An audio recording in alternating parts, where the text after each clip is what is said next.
Good morning. Once again, good morning. After Gachagwa's rant, Gachagua these days huwa anaita press conference every other day. The last time I checked, Gachagua alikuwa amesema anaenda wa Munyoro huko Mathira, huko kwake huko wa Munyoro. Anaenda kukaa huko for 45 good days. Unajua hizo ni 3 months. Ama 1.5 months. Kabla hajaapia kwa media, but Gachagua has not obeyed his own word. Every day he has press conference. Hata jana nilikuwa naona. These days I don't even pay attention because he talks too much but says nothing in the end. Let me tell you about Sifuna.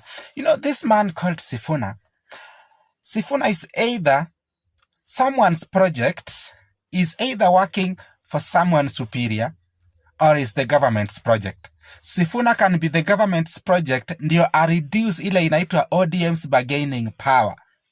Ndio ODM wakijaribu kubagain something, wataambiwa Sifuna amechukua a certain percentage, akaenda nayo kwa Munyoro. Kwa sababu sisi tunaulizanga Sifuna, who told you?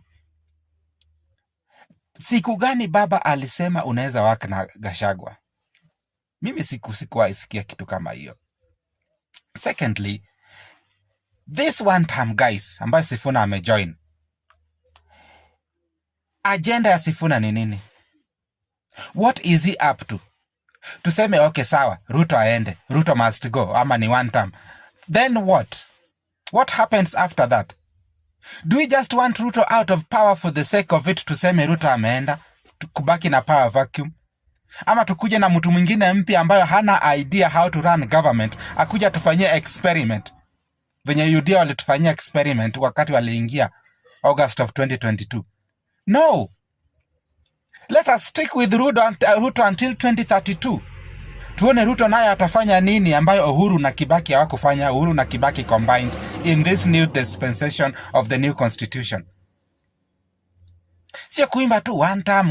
What does that even mean? One term and then what? What happens after that? What's the agenda? What do you want to do for Kenya? Sio kuambia tu watu one term. And you don't even know what that means. We want people that will campaign based on agenda. Sio based on useless political slogans.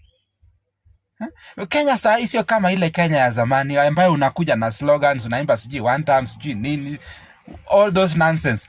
Tunataka watu ambao wako na agenda, and hiyo agenda Sifuna hana, because it's someone's project. Hajawahi tuambia agenda yake ni nini. Ni nini anataka kufanyia wa Kenya? Ni nini anataka kufanyia sisi Mlembe nation ama Luo nation or Kikuyu nation or on the entire country? Ajaenda coast kuambia tutawafanyia nini?